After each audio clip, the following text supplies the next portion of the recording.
Bueno, pues es 1 de noviembre y vamos aquí a hacer una pequeña charla, una pequeña discusión, un excursus sobre el tema de los premios.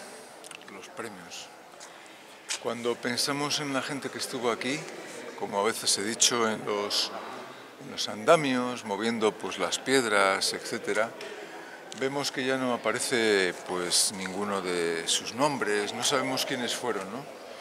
Lo que sí sabemos es que lo levantaron pues muchas personas no anónimas, porque tenían nómina, nombres. Lo que pasa es que no se les conoce, pero es igual, porque a los que se conoce, como Napoleón o el Martín Fernández, el obispo, tampoco, y Alfonso X, que es el que inició las obras, en honor a las Navas de Tolosa, 1212, pues tampoco. No voy a dar fechas, no es una charla histórica para demostrar que sé mucho, sino para basar mis conocimientos en la sabiduría de la gente que nos ha precedido. En el conductismo y en gente que ha estudiado la conducta humana interesa mucho la acción. Los sujetos, vamos a llamarlos agentes operantes, que curiosamente están sujetos a las operaciones que hacen. Y por eso yo en Burrus, Freder y Skinner, un libro en copresencias, Burrus, Freder y Skinner está revisitado, pues trato la paradoja de los sujetos operantes. Es decir, que cuando creen que están haciendo libremente, en el fondo están sometidos a esas operaciones. Y esto es importantísimo para entender a Picasso, a los escultores, a los escritores, etc. A veces se forma un cierto revuelo en los más media, en las redes, porque a gente que le parece injusto el que les den premios, pues se les pone, llevan las manos a la cabeza, ¿no? Les causa repulsión y con cierta razón, pero cuando usamos la razón, yo creo que todavía somos más certeros. Si hay una editorial que convoca un premio, un concurso, para que los novelistas, poetas o incluso pues en otras actividades como poesía, como puede ser cuadros, arte, etcétera, pues tiene poco sentido pensar que se lo van a dar a alguien que de los 2000 o 1000 ejemplares que se mandan, gente de todos los sitios, a veces muchos más, a veces cientos de miles, crean que les va a tocar a ellos, ¿no? El problema está en escribir, en esculpir, en pintar al óleo por buscar un premio, por creer que te van a dar un premio y que eso te va a fortificar la conducta. Creo que es un camino errado. Las cosas, cuando uno está sujeto a unas operaciones, cuando uno está en un arte, en una disciplina como filosofía, fíjate tú qué premio te puedan dar por filosofía, tiene que hacer las cosas porque hacerlas es la mayor virtud. Ya Pomponacci en el Renacimiento nos decía que el premio de la virtud es hacer las cosas, ¿no? Y Spinoza viene a decir algo parecido, que el premio de la virtud es ella misma. O lo que, valga la expresión, quiere decir que al hacer es cuando realmente adquirimos la felicidad. Y no porque nos den un premio. Y aquí está la crítica al conductismo, cuando se dice que los individuos actúan como un burro por la zanahoria o como un perro por un hueso. El que sabe de conductología ha entendido que el comercio, el mercado, no tiene nada que ver con la propia acción y que estamos en un mundo en el cual, si tú estás trabajando en un medio de comunicación y sales, como es el caso de muchos, todos los días como famosos hijos de periodistas o periodistas, a quienes les van a dar el premio porque se configuran como estímulos discriminativos, es a ellos. Porque, estimados compañeros, ¿a quién van a leer? ¿A una persona que conocen, que simplemente van a comprar el libro porque no lo van a leer, como ha hecho yo muchas veces cuando creía en esas cosas de los premios? o alguien que no conoce a nadie, a no ser que hagan una buena campaña publicitaria. Evidentemente van a leer o van a comprar el libro incluso como un fetiche al que sale en la televisión, porque eso mantiene una cierta familiaridad con el espectador, con el televidente, con el radioyente. Eso es el mercado.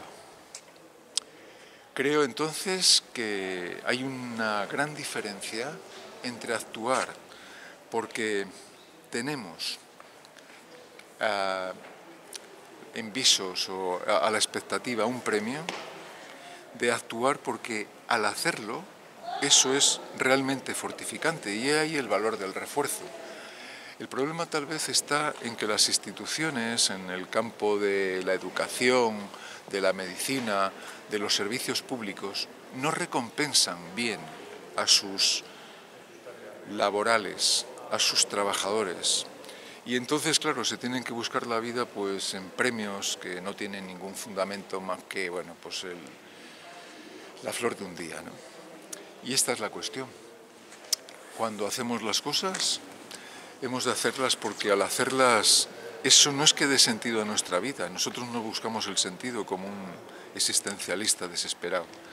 Al hacerlas, descubrimos no la maravilla, sino el estar entretenido con las cosas mismas. Esa es la felicidad. El que Cervantes, cuando escribía, estaba generando un mundo que no le proporcionaba pues gran cosa, ¿no? Entonces es más bonito unir a Sancho Panza, una persona que hubiera visto, y mezclarlo, es decir, asociar pues a un tal Alonso Quijano que a lo mejor existió y fundir varios rasgos de personalidad, que si el cura, el barbero, crear una historia con Aldonza Lorenzo, con todos estos personajes, ¿no? La Maritornes, etc. Es fundamental entonces lo que nos dice Spinoza, que tiene mucho que ver con el conductismo radical, y es que hacer las cosas es en sí mismo gratificante, cuando lo es. No es lo mismo estar en una minería, en un pozo, y por eso pagaban tanto y pagan tanto, a veces, que estar en un trabajo, aunque la palabra trabajo sabéis que significa pues una cosa muy distinta, trepalio, ¿no? Estar entre tres palos, en una labor en la cual se te pasan los días con cierta felicidad, una felicidad que, bueno, cuya idea hay que destrozar porque la idea de felicidad es muy poco solvente y clara, ¿no?